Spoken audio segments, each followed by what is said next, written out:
Assalamualaikum warahmatullahi wabarakatuh. Jumpa lagi di channel yang keren ini, channel Mas Yano. Oke adik-adik, materi kali ini adalah gaya antar molekul. Skuy disimak baik-baik. Materi kali ini mengenai gaya antar molekul. Oke, nah adik-adik, gaya antar molekul ini nanti akan kita bagi menjadi 4. Kita akan membahas bagaimana gaya antar molekul pada ikatan logam, bagaimana gaya antar molekul pada ikatan ion, atau kita kenal dengan yang namanya gaya elektrostatik. Kemudian kita juga akan membahas gaya antar molekul pada ikatan hidrogen, dan yang terakhir nanti kita akan membahas gaya van der Waals. Oke. Nah, yang pertama yang akan kita bahas adalah ikatan logam, adik-adik. Oke. Yang pertama nanti akan kita bahas adalah ikatan logam. Ikatan logam. Oke. Kalau kita berbicara ikatan logam, berarti nanti kita berbicara yang namanya ikatan pada logam. Nah, ikatan logam itu adalah pengertiannya kan adalah ikatan yang terbentuk karena adanya tarik-menarik antara inti atom pada logam dengan lautan elektron yang mengelilingi yang namanya inti atom. Oke. Nah, ikatan logam itu pengertiannya adalah ikatan yang terbentuk karena adanya tarik-menarik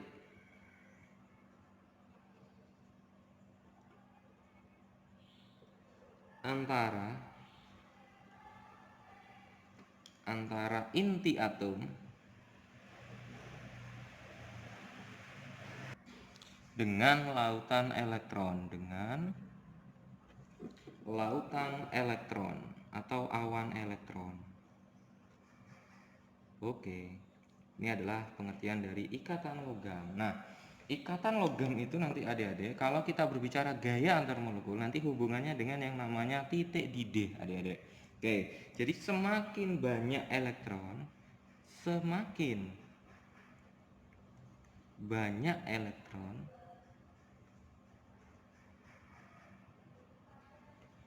yang dipakai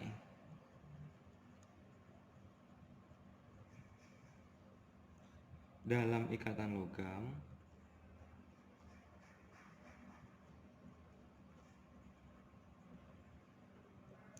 maka nanti titik didihnya semakin tinggi.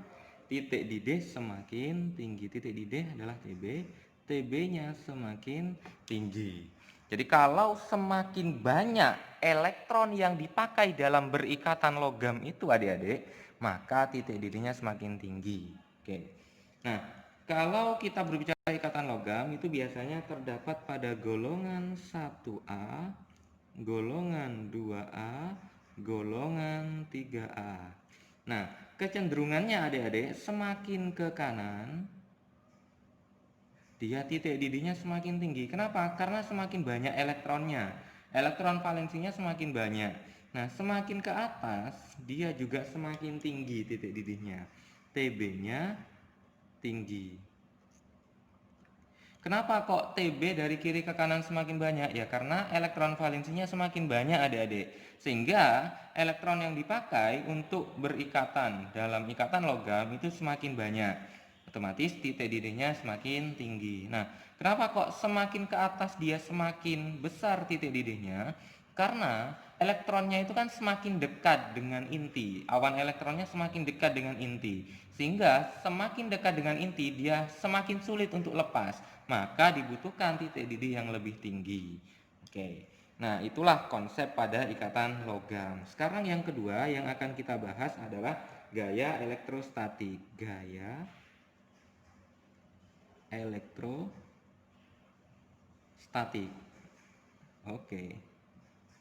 Gaya elektrostatik. Nah, apa pengertian gaya elektrostatik ini? Gaya elektrostatik itu adalah gaya yang terjadi akibat adanya ikatan ionik antara ion positif dengan ion negatif, adik-adik. Jadi elektrostatik ini hubungannya nanti dengan ikatan ion. Gaya yang terjadi antara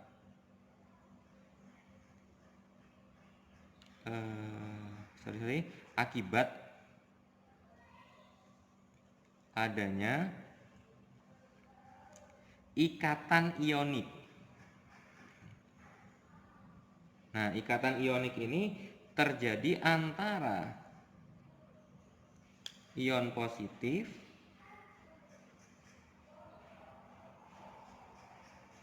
dengan ion negatif.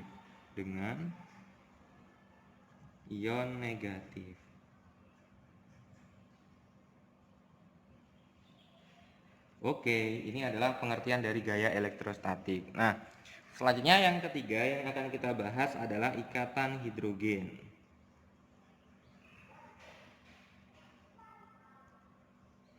Oke, ikatan hidrogen. Apa itu pengertian dari ikatan hidrogen? Dari namanya saja hidrogen, berarti nanti melibatkan atom hidrogen, adik-adik. Jadi ikatan hidrogen itu terjadi antara atom yang sangat elektronegatif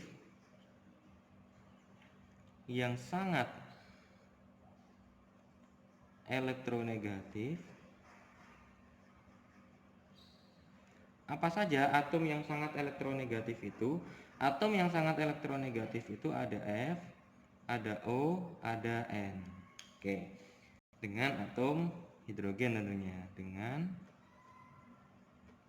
atom hidrogen. Oke, jadi ikatan hidrogen itu terjadi antara hidrogen itu sendiri dengan yang namanya atom yang memiliki keelektronegatifan yang sangat besar. Keelektronegatifan yang sangat besar itu dimiliki oleh F, O, dan N.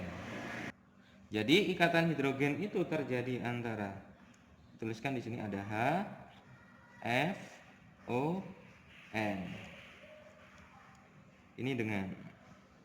Nah, apa saja ikatan antara H dengan F, antara H dengan O, antara H dengan N. Oke, contoh ikatan yang terjadi antara H dengan F, ya HF, asam fluoride. Tidak ada lagi. H dengan O, contohnya ada H2O. Contoh lain ada CH3OH atau golongan alkohol. Kemudian kalau H dengan N, contohnya yang paling sederhana itu adalah NH3. Oke, ini adalah contoh ikatan hidrogen, adik-adik. Nah, selanjutnya yang akan kita bahas yang terakhir adalah gaya van der Waals. Ini cukup banyak bahasannya, adik-adik. Yang keempat adalah gaya van der Waals. Oke. Nah, gaya van der Waals ini nanti akan dibagi menjadi 3, adik-adik. Ada gaya dipol-dipol atau dipol permanen, kemudian ada gaya dipol terimbas atau terinduksi, kemudian yang terakhir ada yang namanya gaya dipol sesaat atau gaya London. Oke, yang pertama yang akan kita bahas adalah gaya dipol-dipol atau dipol permanen.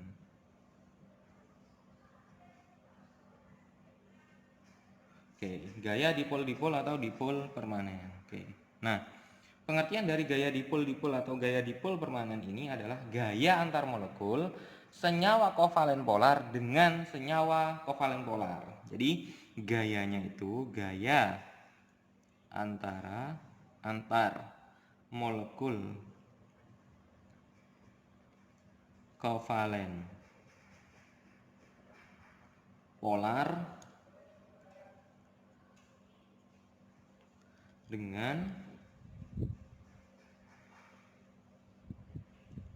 kovalen polar juga. Jadi kalau ada polar ketemu polar berarti dia mengakibatkan gaya dipol-dipol. Contohnya apa, Adik-adik? Contoh ya. Oke, contohnya di sini Mas Yano akan memberikan contoh HCl dengan HCl. HCl itu adalah senyawa polar. HCl dengan HCl. Dia sama-sama senyawa polar. Berarti nanti dia akan menimbulkan gaya dipol atau dipol permanen. Oke, contoh lain ada HCl dengan polar lain apa ya? PCl3 contohnya. Nah, Karena dia polar, maka nanti dia akan mengakibatkan yang namanya gaya dipol. Oke. Nah, yang kedua yang akan kita bahas, yang B, adalah gaya dipol terimbas. Gaya dipol terimbas ini atau dipol terinduksi. Oke. Pengertian dari gaya dipol terimbas atau terinduksi ini adalah gaya antar molekul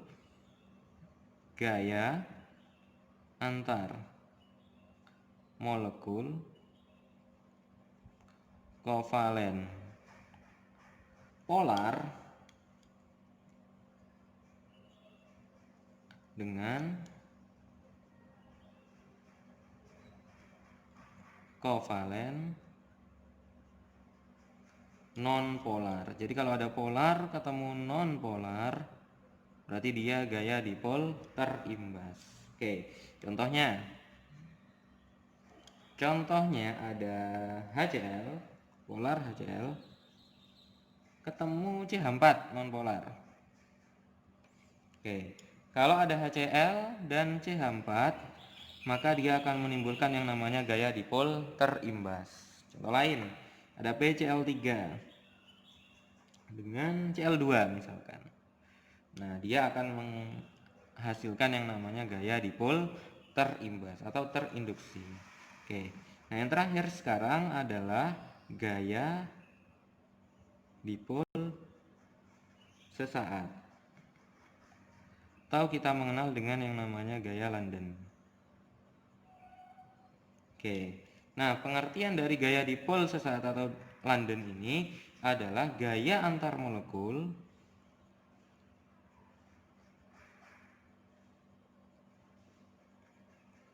senyawa kovalen non polar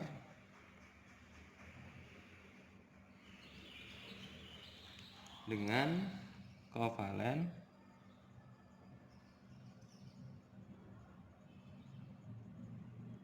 non polar juga. Oke. Kalau sesama non polar, dia mengakibatkan yang namanya gaya dipol sesaat. Contoh,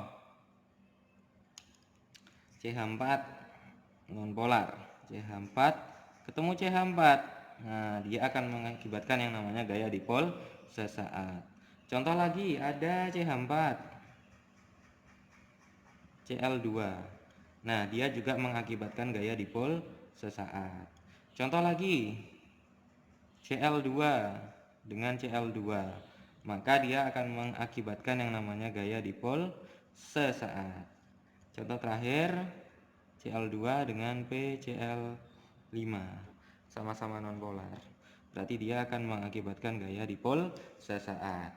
Nah, adik-adik, pada gaya van der Waals ini nanti semakin tinggi Mr, jadi semakin tinggi Mr besar, atau semakin tinggi atau semakin besar MR-nya, maka nanti titik didihnya semakin tinggi, TB-nya semakin tinggi. Oke. Nah, sekarang urutannya adik-adik, urutan pada gaya antar molekul. Karena gaya antar molekul itu hubungannya dengan titik didih, maka nanti akan kita bahas titik didih adik-adik. Oke. Titik didih ini kita ketahui bahwa ada 4 gaya terjadi pada ikatan logam, gaya elektrostatik, ikatan hidrogen, dan gaya van der Waals. Nah, untuk titik didih ini adik-adik, urutannya yang paling tinggi itu nanti dimiliki oleh yang namanya ikatan logam. Sini ya, ikatan logam. Di bawahnya ikatan logam itu ada yang namanya gaya elektrostatik.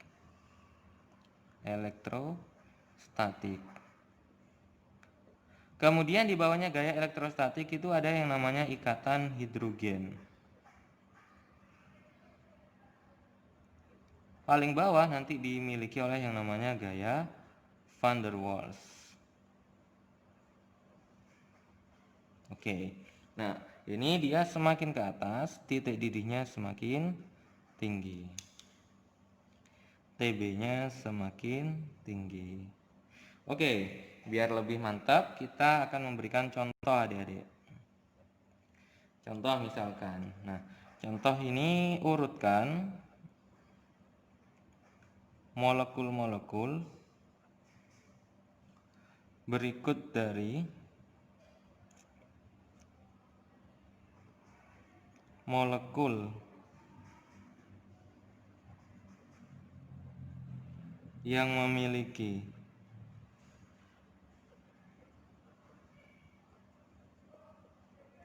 titik didih tinggi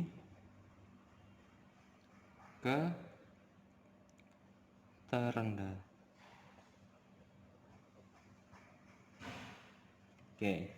Nah, contohnya misalkan ada CH4, ada SiH4, kemudian ada Fe, ada molekul NaCl, kemudian yang terakhir apa ya, NH4OH. Oke, nah cara mengerjakan soal seperti ini kalian harus mengidentifikasi terlebih dahulu ikatannya. Nah, CH4 dan SiH4 ini dia nanti akan menimbulkan yang namanya gaya van der Waals.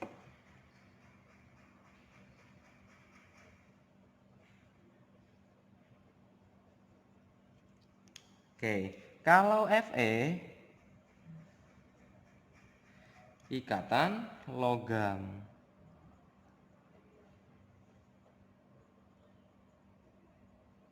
Kalau NaCl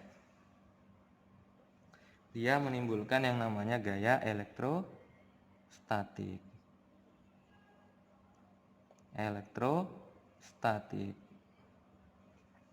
Kemudian yang terakhir adalah NH4OH. NH4OH ini menimbulkan yang namanya ikatan hidrogen. Oke, nah sehingga urutan titik didihnya adalah yang paling besar terjadi pada ikatan logam. Ikatan logam berarti Fe. Dilanjutkan gaya elektrostatik berarti NaCl. Kemudian dilanjutkan setelah gaya elektrostatik adalah ikatan hidrogen berarti NH4OH. Kemudian baru gaya van der Waals. Nah, sekarang bagaimana CH4 dengan SiH4? Yang paling tinggi yang mana titik didihnya? Kita lihat MR-nya. MR-nya C dan Si itu lebih besar Si. Sehingga yang memiliki MR lebih besar adalah SiH4. Sehingga SiH4 dia memiliki yang namanya titik didih lebih tinggi daripada CH4. Oke, ini adalah urutannya. Oke adik-adik, semoga kalian bisa memahami materi-materi yang Mas Yano sampaikan di sini mengenai yang namanya gaya antar molekul. Semoga adik-adik bisa memahami materi yang telah dibahas oleh Mas Yano ini. Oke, Mas Yano akhiri. Wassalamualaikum warahmatullahi wabarakatuh.